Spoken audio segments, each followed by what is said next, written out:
Hey, coach, what if last month's low income wasn't a setback at all, but actually the exact opening that you need in order to step into your next level? I'm Kendall, and in this episode of the Money Coach School podcast, we're talking about how to stop punishing yourself with your numbers and how to start making $1 million decisions that are really anchored in your future vision, not in last month's revenue. We're going to unpack the subtle ways high-achieving women can end up using income tracking as a quiet form of self-punishment and how to stop doing that, of course. We're going to talk about why forward is the only direction your numbers should face and how to create a feminine, clean relationship with your money data so it fuels growth, not guilt. And, of course, I've included specific coaching questions to support you. It's all here for you in this episode of the Money Coach School podcast. Let's dive in. Welcome to the Money Coach School podcast. To really excel at coaching women, you have to be skilled, confident, and even fearless at money coaching. If you're passionate about women holding genuine money power and love supporting women entrepreneurs, then this is the show for you. Now here's your host, money feminist Kendall Summerhawk. Hello, my powerful, soulful, money-minded woman, and welcome back to the Money Coach School podcast. This is the place to be for coaches and consultants who are ready to build real financial power without sacrificing your values or identity.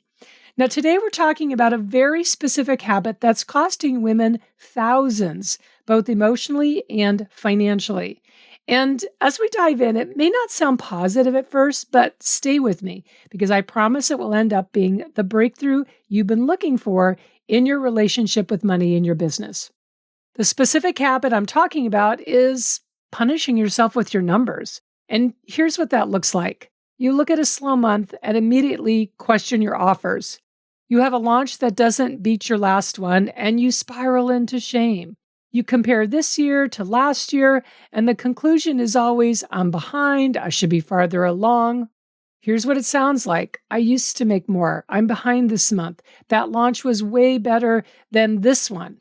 It feels like shame, it looks like second guessing, and it creates nothing but contraction.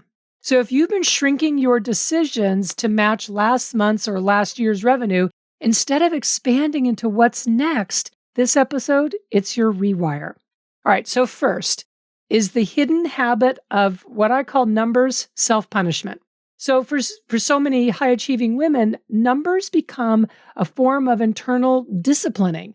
Well, I should be making more. I used to do better. This isn't where I thought I'd be.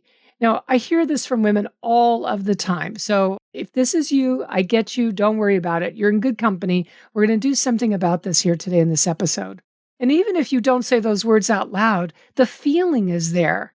And you know what I'm talking about when you track your numbers but feel worse from doing so, or you avoid looking at your money because it makes you feel behind, or you hit a low month and then, you do something not dramatic at all, and you question your entire business or even question what you're doing in your business. And there's that sinking feeling of not enough. Or maybe it's not a terrible feeling. Maybe it's just, gosh, this is just less than last time. And that comparison hits you like a quiet little smackdown. This is what I call the Spreadsheet Smackdown. And I know that sounds harsh and not my usual style, but that's really what it is. And it happens when numbers stop being just neutral data and start becoming emotional self-judgment. It's sneaky because you think you're being responsible by checking your numbers. And listen, I am all for numbers tracking. But what you're actually doing is measuring your worth, your growth, and your safety based on what happened in the past. None of this is strategic. It's emotionally punitive. It's disguised as being data-driven, but it's really not. But here's the truth, and I want you to write this down. Looking backwards at your numbers isn't helping you move forward because your business doesn't live in the past. So the lesson learned here in this first piece is your past numbers don't get to decide your future. They just don't. You're not going to give them that power anymore. And they definitely don't get to dictate how you feel about yourself today. All right, second, why forward is the only direction. So most coaches think income should look like a staircase, up, up, up, up, up. But in real business, income flows. It flows like a river. It moves with your seasons, with your decisions, with your capacity, with your alignment.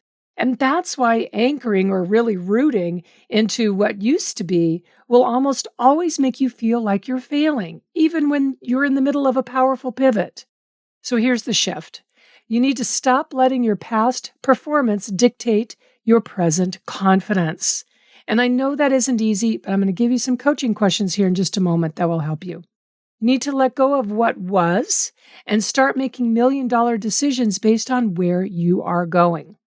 Your job is not to repeat what was. Your job is to create what's next. Really take that in. Let me say it again. Your job is not to repeat what was. Your job is to create what's next.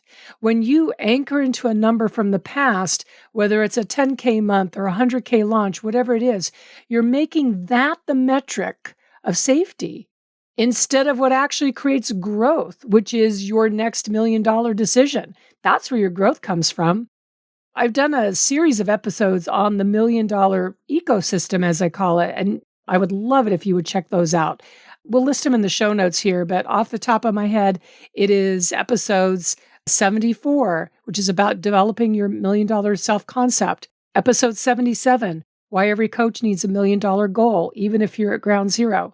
Episode 78, 6 ways to nurture your capacity to make a million. Episode 88, million-dollar coaching sessions. So give those all a lesson. We'll link to them in the show notes, and they're going to really start to help imprint upon you in your subconscious and your heart, mind, and soul, the whole million-dollar ecosystem. And this can be a game changer for you.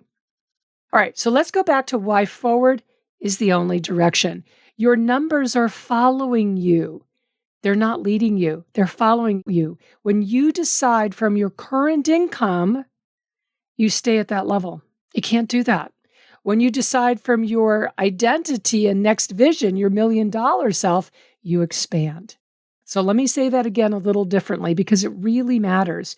Your past numbers are not the boss. Your million-dollar version of you is.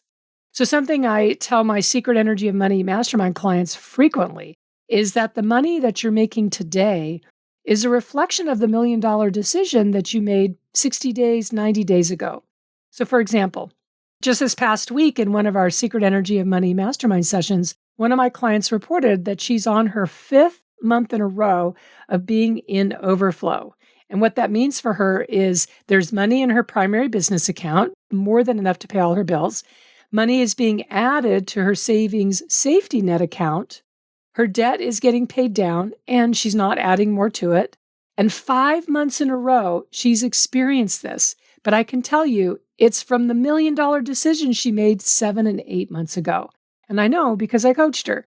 Now, fast forward to today with you, and if you're making million-dollar decisions today, you're going to see those start to really take hold in the next 2 to 3 months. All right. Thirdly, create a feminine, clean relationship with your numbers. Now, again, I'm not telling you to ignore your income or to stop tracking. Absolutely not. I've been tracking my income to the penny, to the day for over 20 years. I've never, ever missed a day. I've never missed a month. But there's a massive difference between tracking to lead and tracking to shame. And here's how you'll know the difference. Tracking to lead feels neutral and clean and clear. It gives you next steps. Tracking with shame, makes you question yourself. It freezes your decision making. It makes you shrink to fit. So how do you shift? Number 1, you stop making your numbers mean something about your self-worth. Number 2, you stop comparing this month to your best month ever. Number 3, you start asking this question: what is this number telling me about what's working? And what is it telling me about what wants to evolve? It's a 2-part question. Let me say it again. It's so good. What is this number telling me about what's working? And what is it telling me about what wants to evolve? And number 4, you take action from where you're headed, not from where you've been. Your numbers, it's just data. That's all. They are not an identity, and they are not a punishment. They are not a moral grade on your value. This is how you stay in your power. This is what it means to lead with money instead of chasing it. So to wrap up here, I have 3 coaching questions for you besides the one I just gave you. So here we go. Number 1, what number from your past are you still measuring yourself against? Okay. So really identify that and then stop doing it. Number 2, if you released every story about what you used to make, what decisions would feel clear and exciting right now? Oh, I love that question so much. And number 3, if you only made decisions from your $1 million self, your future self, what would change? Be specific here. What would change? Your income is a reflection. It's not a measuring stick. Start making money decisions that are aligned, forward-facing, and identity-driven, your $1 million self, because that's how you build sustainable overflow without the emotional heaviness. And just know this, you are allowed to look at your numbers without making them mean anything about who you are. You are allowed to want more without shaming yourself for where you've been. And you are allowed to lead with clean money energy, with a bold vision, your $1 million vision, and no spreadsheet smackdowns allowed anymore. Now, I have one more awesome resource for you. Check out my workshop titled Overflow. It's free. You'll find it at kendallsummerhawk.com/workshop, and I will put the link for it in the show notes as well. I go into detail in that workshop about what are your $1 million decisions. I introduce you to $1 million emotions, which are so pivotal for us women entrepreneurs.